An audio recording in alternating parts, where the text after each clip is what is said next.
ห็นบ่จะประมาณนี้แหละเฮ็ดเอามาสุดที่จะเฮ็ดได้ทุกคนเนาะสุดที่จะเฮ็ดได้เด้อทุกคนเด้อเนาะก็ใครที่มีความคิดเห็นจะได้แน่เนาะขี้ไล่ ที่ใส่ทั้งหลังป้านและทั้งไหนที่ก็เปิดเลย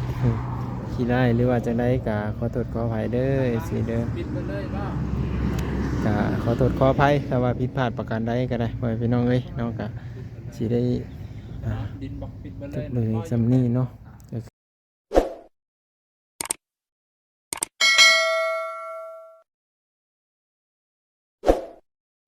ตอนนี้ก็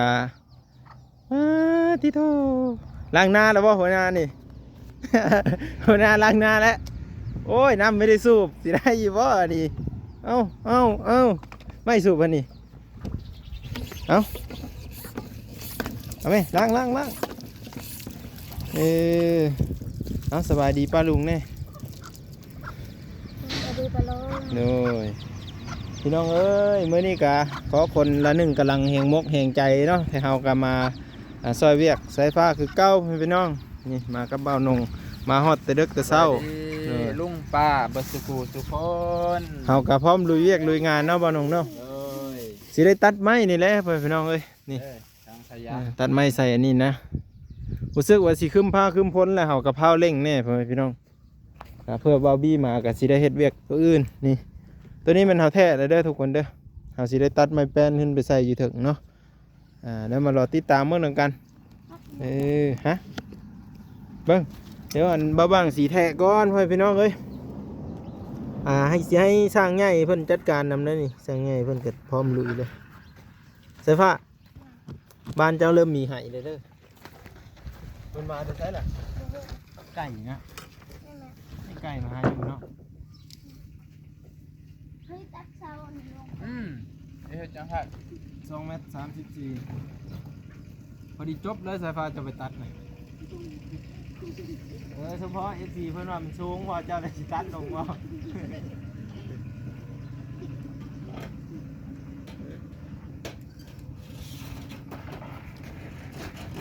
มัน เฮ้ยไม่เห็นแล้วไม่เห็นนั่นเสียคม บูเชีย คมมันสิบ่เข้า มันเป็นไม้นี่ มาตามนั้นมา2 เมตร 34 2 เมตร 34เรื่องอะไรที่ก่อนระบบนี้เลยนะ เขาบอกให้มันหักหลอด มีคนไปเอาเครื่องให้แม่จะระบายอยู่เพื่อนน่ะ บอกนะ ได้บ่สิพาไปเอา ไปไป อยู่บ้านได้แหละ ใกล้ๆหนึ่ง ก็บ่ยังไปใส่ทำไก่ ตัวบ้านนะอยากขี่เถิด อายุ ไม่ได้ขี่จะโดนแหละ เสียเงินแล้วเพิ่น ได้เบิ่ง เบิ่งแต่ว่าเบี้ย จะขี่รถจะขี่รถ บ่เท่าอีก จะขี่รถขี่รถนะ ได้ เป็นอย่างนั้นนะ ไม่ได้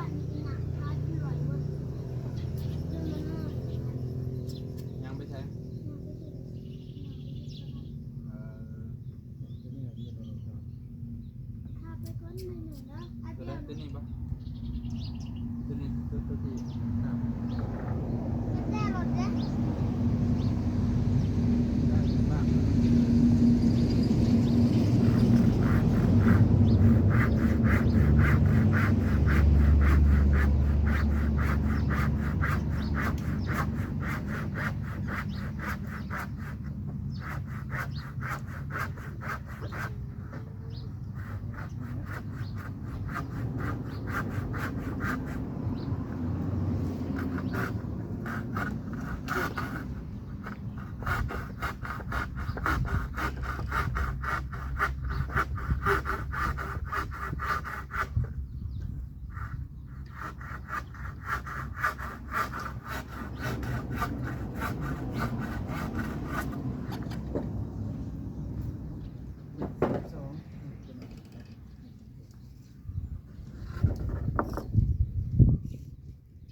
นะมานั่งแป้นอย่างนี้นะ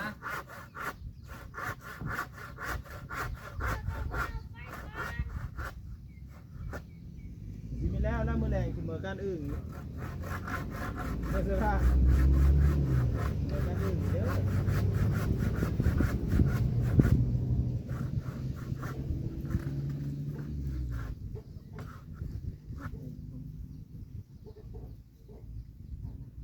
เส้นละ10 บาทเนาะหลายหูเลย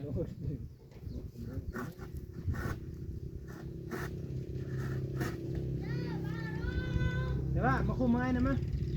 เจ้านี่เป็นอะไรไหม เดี๋ยวว่า ไม่นะ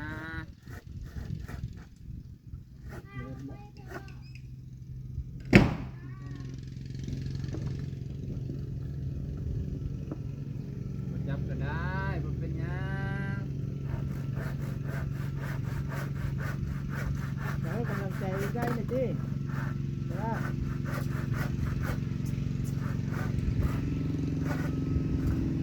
ขึ้นไปนี่มาซอยกันขึ้นไปแล้ว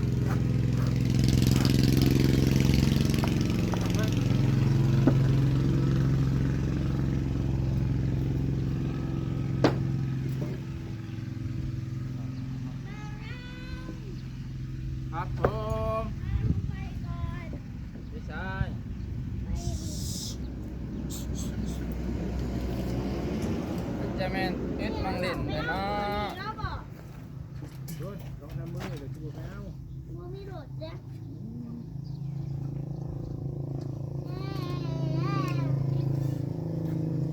ย่างไปแล้ว เชื่อเลย ว่านย่างไปจนเล่า เชื่อเลยนะ ดูแล้วก็เกลือ นี่แม่นบ่เหือนอันนี้บ่ บ่อย เห็นตัวนั้น อยู่ในหนีบุเด้ตัวบอลลูกหันเหรียญ ไปแล้ว ลูกบอลนะฮะลูกบอลอะไร บ่เดืออันเนี่ยบ่ได้กัน ลูกบอลมีรถทางน้ำเลยเพื่อนมีรถทางน้ำมันตัวหน่วงเลยจะคนแอนฮะ บ่เห็น ไปเดี๋ยวเอาลูกเห็น เนี่ยก้อนแล้วนี่ มันอยากไปเรา พอดีแล้วไปซื้อน้ำก้อนให้มันซอยๆก้อน มันอยากไปแล้ว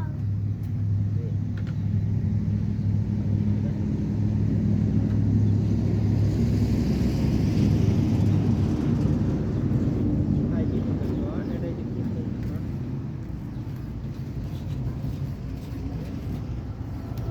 มือแรกอะเขาเกี่ยวมาแล้ว ท่านมือแรงมาเอาไปทำอะไร ฮะ น้ำมันได้กินน้ำแข็งไหม โอ้ได้จะไปพาเขาไปก่อน เจ้าถ่ายคลิปมันมือแรงมั้ย หาก็ได้ ถ่ายคลิปมัน หาไปเลย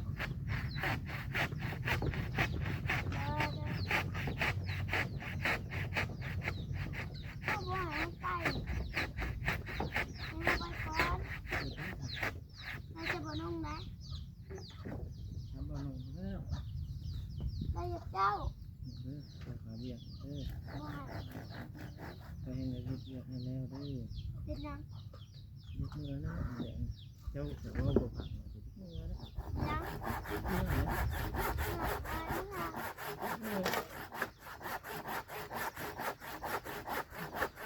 ตอนนั้นเราคิดหอนปัดมาหาผมมีเห็ดเวสอนเปิดแล้วก็เจ้าก็ได้กินหอนตัวคิดตัวมาหาภาษา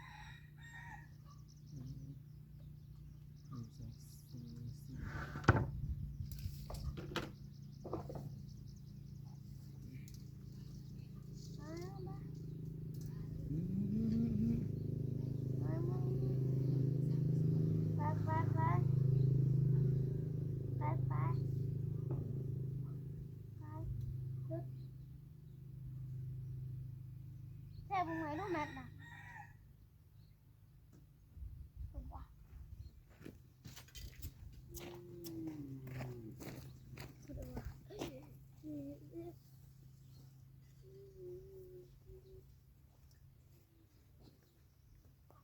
เดี๋ยวไปน้องพักไปนะนิดเดียว เป็นอะไร นิดเดียวไป เลิกแล้วเลิกงานแล้วก็ น แต่ว่าเหี่ยวสะบ่อนใช่เลยเหี่ยวสะบ่อนเนาะนี่คือทรงมีว่าอย่างเหี่ยวสะทรงอยู่กันเพราะว่าได้เหี่ยวขอพันขอพันเหี่ยว บ่ เหี่ยวเขาบอก บ่เสื้อ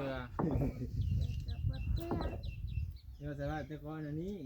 ให้บ่ จักไผมาหลักนุ่งส่งข่อยอันนี้เด้อ บ่เชื่อกะบ่เชื่อให้บอกให้จักเชื่อ แล้วดิจักไผมาหลักนุ่งส่งข่อย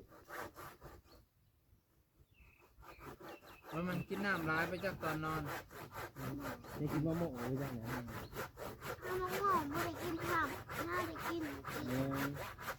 ลุงหอมอาหารเก๊ะนี่ เออ บ่จะทำโดดบ่แก้วค่ะ เอาแก้วมาให้สอน โดด โอ้โหสมองเราเป็นเนี่ยเนาะ ก็เอามาแต่เช้า หวานนี่เรา น้ำ มา มันปลุกเฮา หวานนี่เดียว เราบ่ได้มาให้บีมาบ่น้องมา อืม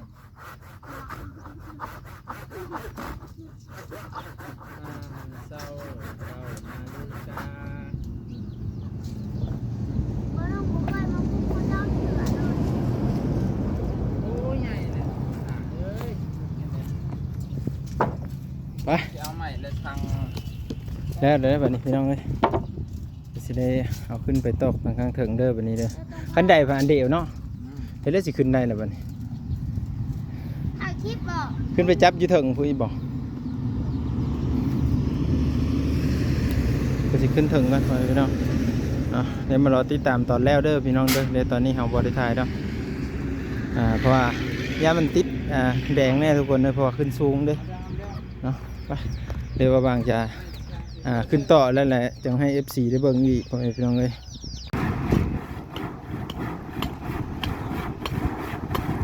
พร้อมลุยงานเลยเด้อพ่อแม่พี่น้องอย่างอีกครั้งหนึ่งก็ถือว่าสำเร็จเนาะจะเสิร์ฟปันลมแล้วก็จะได้เทพื้นนั่นแหละทุกคนมาที่ผมวันนี้ลมแห้งเนาะโอ้ลมแห้งดิคุณทวีกำลังสีนึ่งข้าวป่ะนี่เมื่อนี้อากาศจะครึมๆเอาๆอยู่พี่น้องคนตกแห้งบ่บุญทวีเมื่อก่อนนะอยู่ทางพุ่นกับคนมีตกแห้งพี่น้องตกแต่ตอนเช้ากลางคืนบ่ตกก็เลยบ่ได้อึ่งได้ยังมากินเลยพี่น้องเอ้ยเราติดตามเดี๋ยวแล้วจะถ่ายให้เบิ่งอีกเด้อพี่น้องเด้อก็คือแล้วอีกครั้งเบิ่งนั่นเนาะเดี๋ยวเราก็ใส่ครั้งนี้เลยเด้พี่น้องเนาะจะใส่ครั้งนั้นอีกก็ถือว่าสวยงามไปในระดับหนึ่งพุ่นแหละเนาะก็รอติดตามเบิ่งกำลังตัดว่ามันบ่เที่ยงกันนะตัวใดบ่เที่ยงเขาก็ตัดอีกพี่น้องเอ้ยเนาะบ่พอก็หามาตื้มประมาณนี้นะที่ต้องรถกระไรแท้นี่ถ้าบาร์บี้มาอีกทุกคนเลย แป้นก้อนก็กันเรียกแป้นมาพ่อเนาะ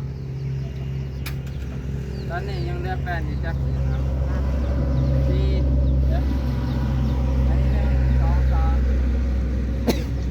แล้ว3แผ่น แล้ว4แผ่น แล้ว4แผ่น แล้ว4แผ่นทางละ2แผ่น ทางหล้างกระเสือปะ ไปแล้ว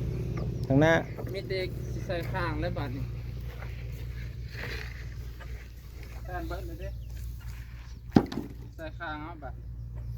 แต่ข้างกับข้างละ2เลยเนาะ ทางละ2ทางละ3ยังดี ทุกคนเดี๋ยวเราติดตามเบิ่งเด้อช่องบ่อนกมันนี่เนาะเดี๋ยวเฮาก็สิอัปเดตให้เบิ่งซ้ำนี่แหละคือถือว่าสวยงามแล้วนี่พี่น้องเห็นบ่เนาะจะประมาณนี้แหละเฮ็ดเอามาสุดที่จะเฮ็ดได้ทุกคนเนาะสุดที่จะเฮ็ดได้เด้อทุกคนเด้อเนาะก็ใครที่มีความคิดเห็นจะได้แน่เนาะขี้ไล่ สิใส่ทางหลังป้านว่าทางไหนสิก็เปิดเลย ขี้ไล่หรือว่าจะได้ก็ขอโทษขออภัยเด้อสิเด้อ ปิดไปเลยบ่ ก็ขอโทษขออภัยถ้าว่าผิดพลาดประการใดก็ได้พ่อแม่พี่น้องเอ้ยเนาะก็สิได้ดินบอกปิดไปเล จ ย บเลยซ้ำนี้เนาะก็คือมาบางอันได้ถ่ายให้เบิ่งเนาะบรรยากาศในการเฮ็ดอันนี้นี่แหละเนาะเฮ็ดปันลมพ่อแม่พี่น้องมีแต่เอาต่อไม่ดิ้วนี่เขาจะต่อขึ้นคุงพาตัวนี้เนาะ บ่แล้ว หึ ตัวเอาแปดลงมาอีกหน่อยหนึง อ๋อสีใส่แป้นอีกแล้วใส่ไม้เส้นอีก แม่ เออเราติดตามเบิ่งเด้อพี่น้องเด้อห้องมาวางจะจบไปเพียงสำนี้เด้อขอบคุณพ่อแม่พี่น้อง FC ทุกคนที่รับชมและติดตามให้กำลังใจ และบอกคำโฆษณาพ่อแม่พี่น้องเอ้ยเนาะมาบางสีได้อำลาพาจากไปก่อนพ่อแม่พี่น้อง เราบีบขึ้นเป็น